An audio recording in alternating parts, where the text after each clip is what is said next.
No sé si la peor, pero la más conflictiva, sí. Okay. Nunca en la historia de Acción Popular en 67 años se ha visto lo que se ha sucedido el día de ayer, que más de la mitad de la bancada renuncie.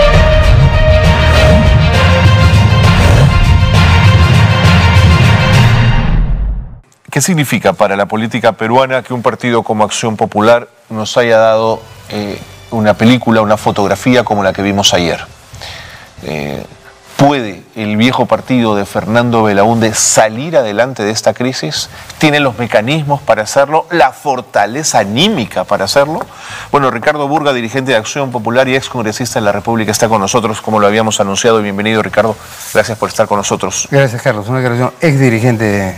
Exdirigente. Sí, fui secretario departamental de Lima en 3 oportunidades. Hecha la corrección. ¿Cómo tomas lo ocurrido ayer en la bancada de Acción Popular? Bueno, esta es una situación que ya se venía a venir dentro de la bancada. Los desavenencias que ha habido entre los mismos parlamentarios que conforman nuestra bancada ya eran públicos y notorios. Y creo que estamos en una tormenta, pero después de la tormenta viene la calma. Hoy día, felizmente, yo veo luz al final del túnel.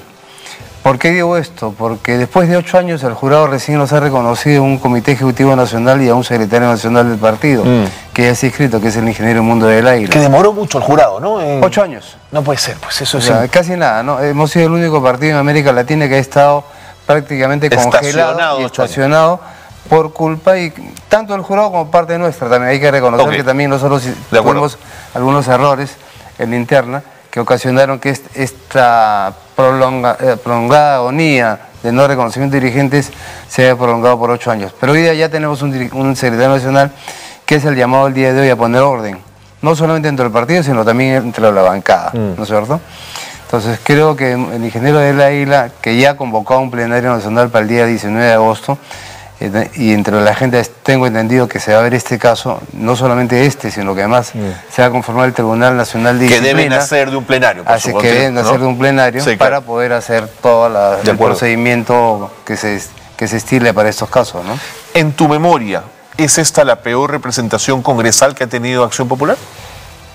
No sé si la peor, pero la más conflictiva, sí. Okay. Nunca en la historia de Acción Popular en 67 años se ha visto lo que se ha sucedido el día de ayer, que más de la mitad de la bancada renuncie a... Eso es, para un partido con tantos años, con historia, es bastante difícil de aceptarlo, ¿no?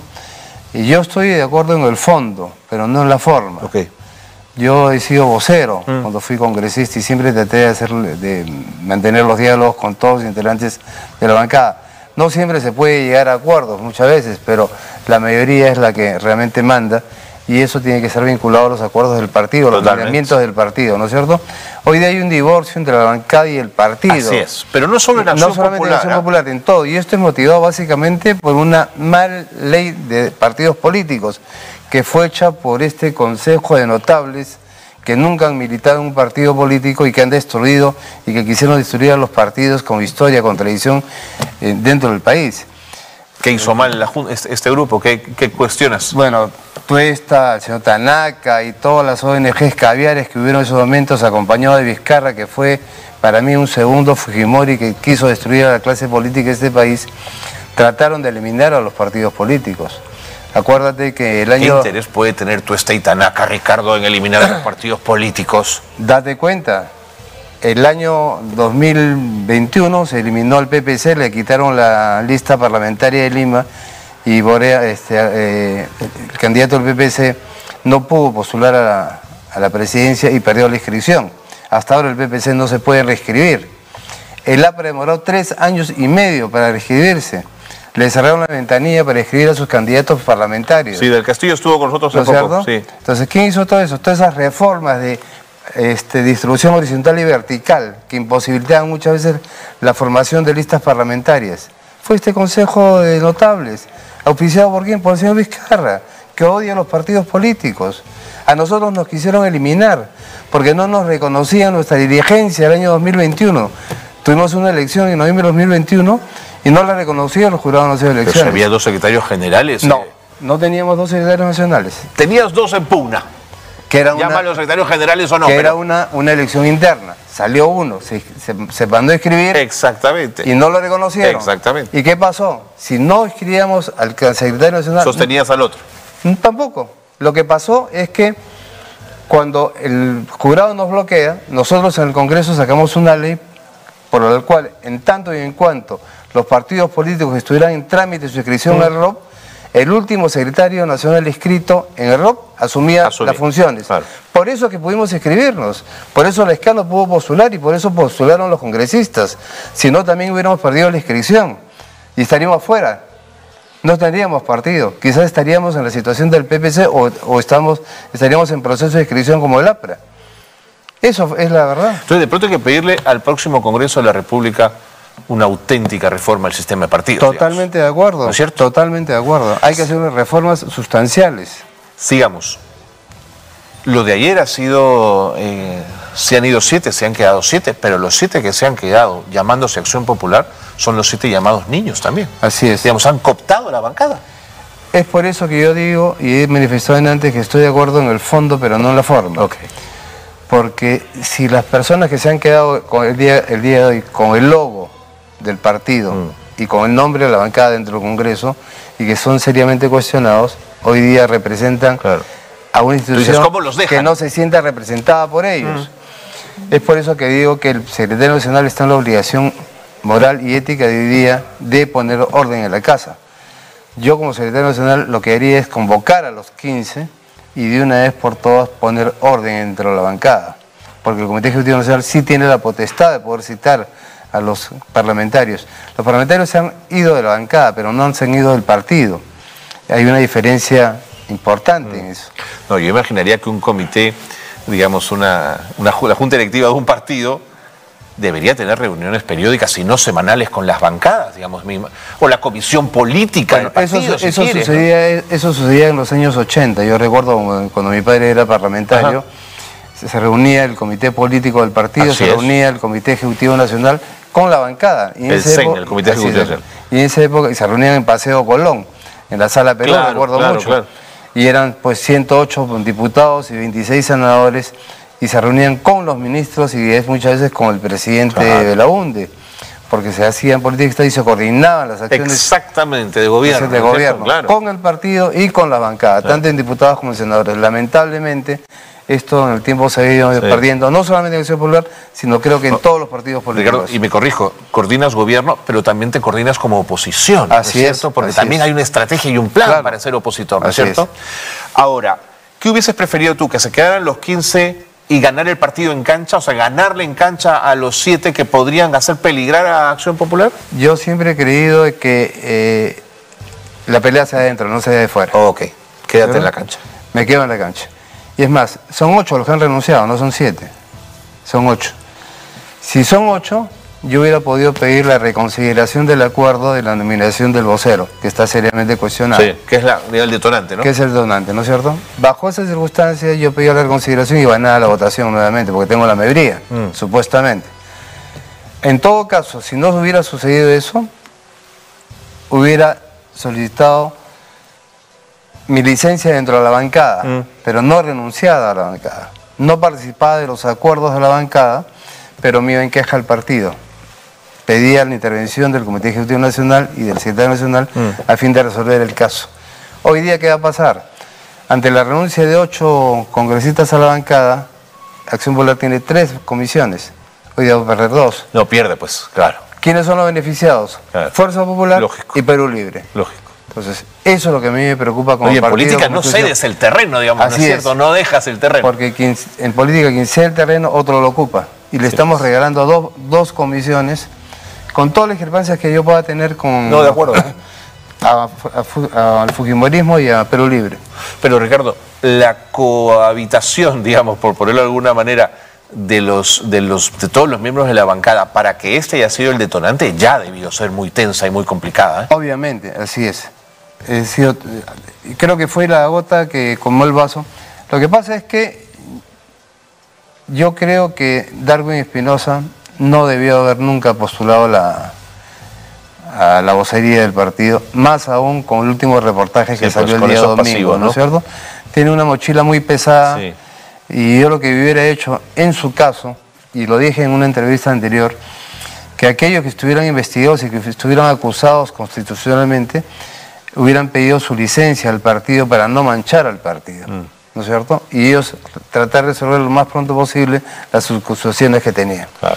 Entonces, yo creo que era además lo óptimo y era lo recomendable y lo ético que hubieran podido hacer. Yo recuerdo... Más pones por encima los intereses del partido y del grupo por encima de los personales. De los personales, así es, ¿no? Entonces, ha habido casos que no son lo mismo, pero te marca un derrotero. El año 80, por ejemplo, en Puno falleció un estudiante y José María Grajero Ureta, que era ministro del Interior, renunció inmediatamente para no perjudicar la imagen del gobierno y del partido, ¿no es cierto? Yo creo que en este caso estos 6 parlamentarios o 4 que fueron acusados inicialmente en el Congreso debieron haber pedido su licencia del partido o la suspensión de su militancia hasta tanto y en cuanto se resuelva su caso, ¿no?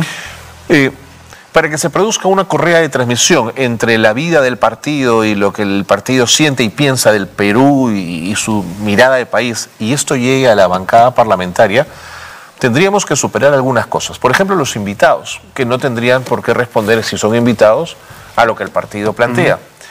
Pero también el voto preferencial es una discusión, porque el que llega por voto preferencial te dice, yo llegué por mis propios méritos y por mi propio nombre, no necesariamente por el nombre del partido. Es que hay dos cosas, los invitados y el voto preferencial.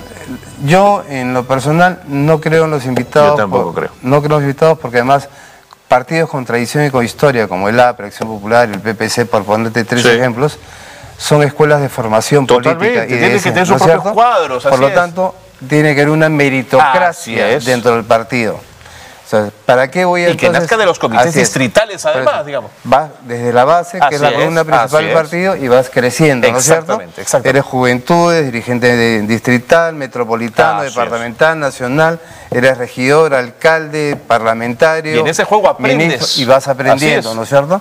Yo no creo, por eso digo, yo no creo en los invitados, porque además cortas el vínculo entre militante, meritocracia y el partido mismo, y eso trae resentimientos. Y el voto preferencial, yo sí creo en el voto preferencial hasta tanto y en cuanto los partidos no estén democratizados realmente. Porque muchas veces, y ha sucedido, y lo hemos visto a veces, que los alcaldes te meten fichas porque tienen la posibilidad de poder manejar un presupuesto bastante abultado que no lo tiene el congresista, y contratar gente, contratar personal, y te exige por un puesto de trabajo que metas 10, 20, 30 afiliados al partido. Y el día de la votación interna los llevas a votar y copas una votación.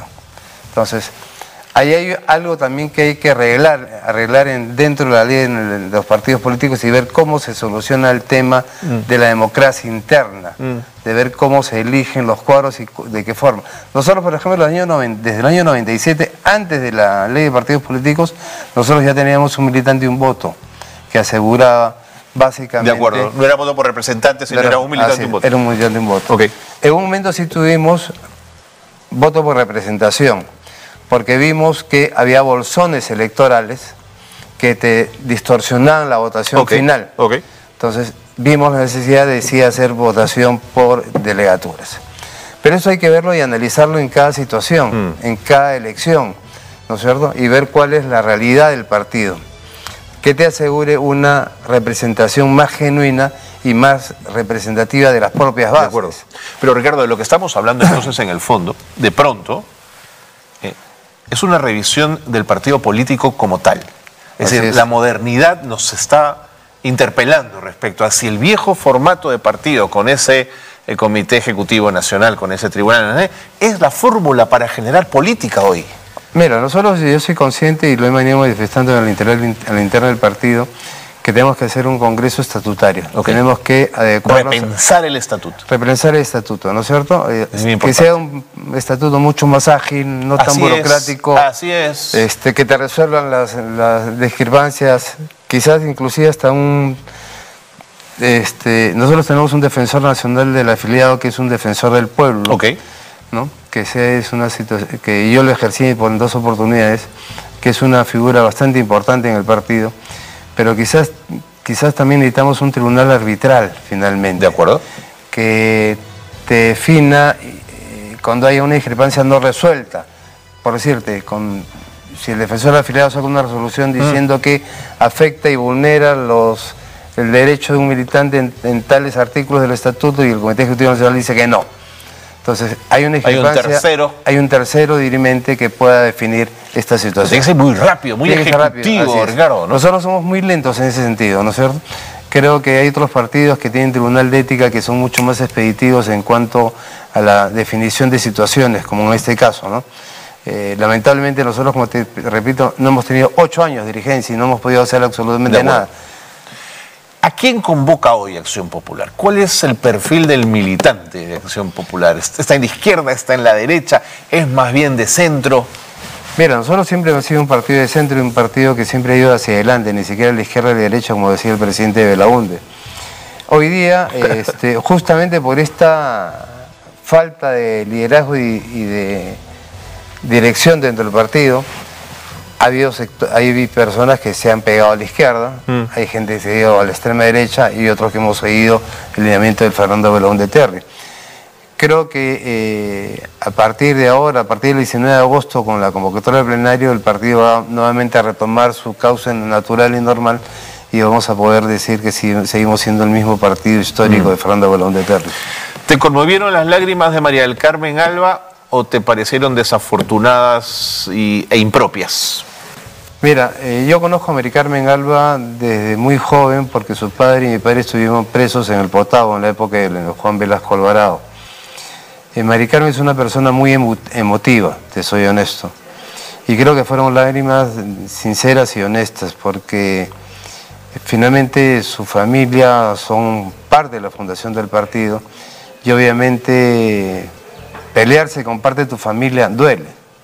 Entonces el decir, y ella fue la primera que tomó la decisión de retirarse. La primera. La primera. Entonces, y creo que no vio más allá y ni vio la cascada que venía después de renuncias. Entonces creo que ella se ha sentido dolida, triste básicamente por la decisión que tuvo que tomar. Y ella ha aclarado que no va a formar parte de ninguna otra bancada, cosa que es lo correcto además.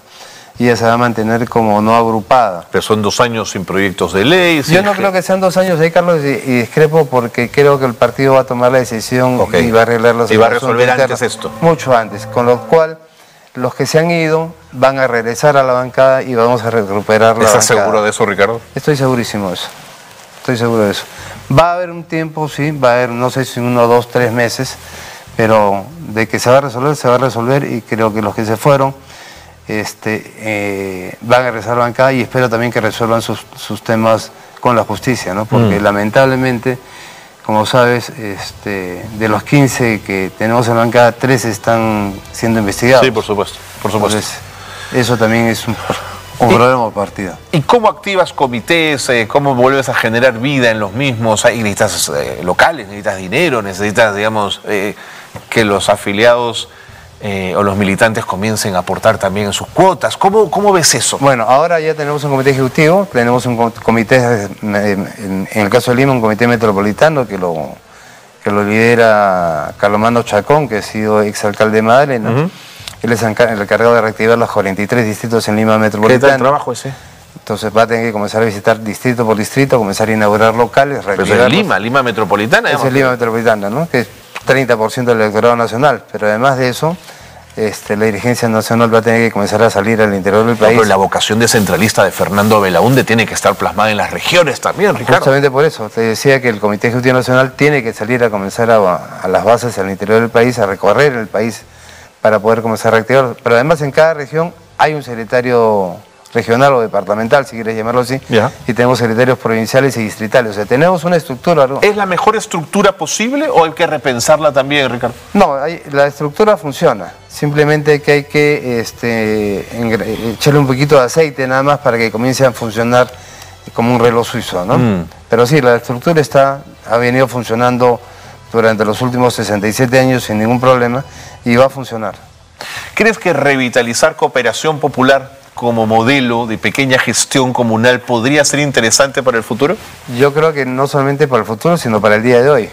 hoy día la pobreza se ha incrementado, lamentablemente estamos en un periodo de recesión. ¿Cuánta gente movilizó cooperación? Era impresionante, ¿no? Así es. Además, acuérdate que la mano de obra la ponía el pueblo y los recursos los ponía el Estado. Exactamente. Con lo cual había una simbiosis Estado-ciudadano. Porque además eso hace que la obra que se haga, primero esté exento de malos manejos. Así es. Turbios. Segundo, la persona se siente comprometida con la obra y la cuida, porque está metido su esfuerzo. El hacer una calle, una pista, un canal de regadío, la ampliación de la zona agrícola, hace que el propio ciudadano se sienta comprometido con la obra, la cuida, la proteja y esté detrás de que no se cometa ningún dolo en esa ejecución de obra. Creo que es necesario además. Y además vas a dar empleo. Indirecto, pero vas a generar empleo.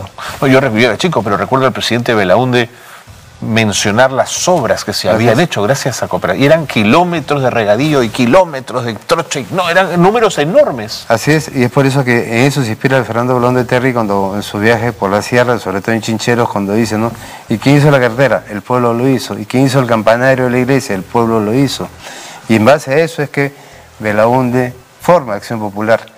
Que no se funda en Chincheros, ¿eh? Por si acaso. Porque mucha gente cree que Acción Popular se funda en Chincheros. Acción Popular no se funda en Chincheros, se inspira en Chincheros, que es diferente. Acción Popular se funda un 7 de julio de 1956 en un mensaje a la Nación en Radio Libertad a las 11 de la mañana. Ahí se funda recién Acción Popular y a la semana siguiente se hace el primer meeting en la Plaza San Martín, que fue apoteósico además, ¿no es cierto?, después del manguerazo. Entonces, creo que hay cosas... Lo que pasa es que Acción Popular es el único partido histórico que no tiene historiadores. ¿Que hayan contado esto? No, el APRA tiene varios. Así es, el APRA tiene varios, pero nosotros no. O sea, nosotros tenemos mucha bibliografía suelta, pero no está en... Hay que contar esta historia, Así es, hay que contarla. Y hay que hacer la historia de Acción Popular. Porque nuestros fundadores ya se están partiendo, lamentablemente, muchos de ellos ya partieron, pero se está perdiendo esa historia, esas vivencias en el tiempo, ¿no? Y hay que recuperarlas. Quizás digamos, la gran virtud de Acción Popular hoy, su gran